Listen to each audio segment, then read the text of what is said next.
گناہ جو ہے نبی صلی اللہ علیہ وآلہ وسلم نے فرمایا کہ ایک بندہ جب گناہ کرتا ہے نکتت فی قلبہ نکتۃ سودا، اس کے دل کے اوپر ایک سیاہ نقطہ لگ جاتا ہے، وہ نقطہ اس کے دل پہ لگ گیا۔ اب اگر وہ توبہ کر لیتا ہے، آپ صلی اللہ علیہ وسلم نے فرمایا کہ اللہ تعالیٰ اس نقطے کو صاف کر دیتے ہیں، اس کا دل پھر صحیح ہو جاتا ہے۔ لیکن اگر وہ توبہ نہیں کرتا بلکہ مزید گناہ کرتا ہے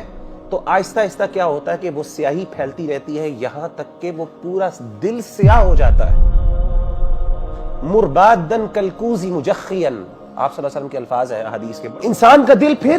ایسا ہو جاتا ہے، اور آپ نے فرمایا کہ کالا سیاہ ہو جاتا ہے، ایسا برتن کی طرح، ایسا مشکیزے کی طرح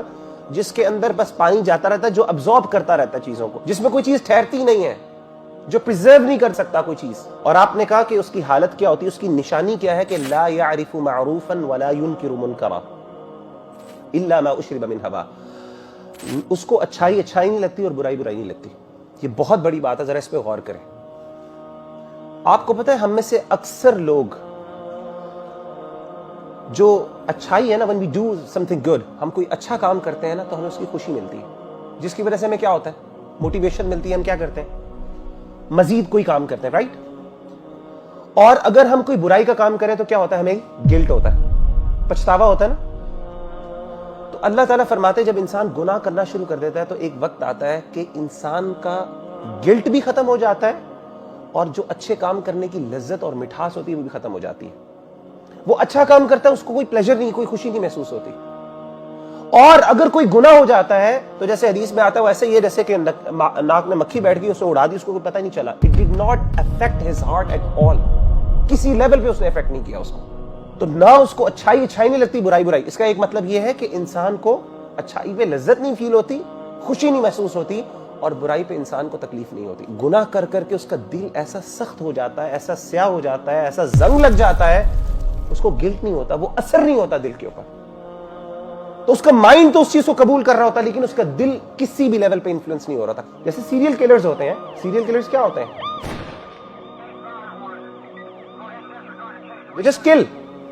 they enjoy، اور اللہ معاف کرے پھر ایک وقت آتا ہے کہ برائی ان کو اچھی لگنا شروع ہو جاتی ہے، and they start taking pleasure in that۔ دوسری چیز آپ صلی اللہ علیہ وسلم نے کیا فرمائی، آپ صلی اللہ علیہ وسلم نے فرمائی ایک دل ہوتا ہے جو سفید ہوتا ہے، جو توبہ کرتا ہے اور جو فتنوں کو ریزسٹ کرتا ہے۔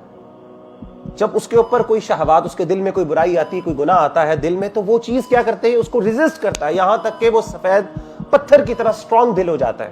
اور آپ صلی اللہ علیہ وسلم نے فرمایا کہ تعرض الفتن علی القلوب، فتنے دل کو پیش کیے جاتے ہیں، ڈیزائرز اور ڈاؤٹس دل پر آتے ہیں۔ اور آپ صلی اللہ علیہ وآلہ وسلم کی اس حدیث سے ہمیں پتہ چلا کہ جو بندہ ان فتنوں کو، ان ڈیزائرز کو ریپیل کرتا ہے، نیک سے نیک شخص بھی، اس کا بھی دل چاہتا ہے کہ وہ بھی ریلیشن شپس انجوائے کرے، وہ بھی جا کے اسموکنگ اور سگریٹس کو جو ہے اسموک کرے، اور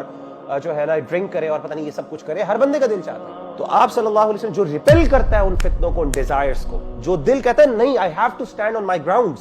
I cannot let myself go، self control کو، سیلف ڈسپلن کو پریکٹس کرتا ہے، پھر وہ ایک وقت آتا ہے اللہ اس کو ایسی ایبلٹی دے دیتے ہیں۔ آپ نے فرمایا کہ لا یضرہ فتنۃ ما دامت السماوات والارض، ایک وقت آتا ہے کہ وہ اتنا سٹرونگ ہو جاتا ہے کہ کوئی فتنہ جو ہے دنیا کے اندر، کوئی فتنہ ایسا نہیں ہوتا جو اس کو اثر کر سکے، انفلوئنس کر سکے۔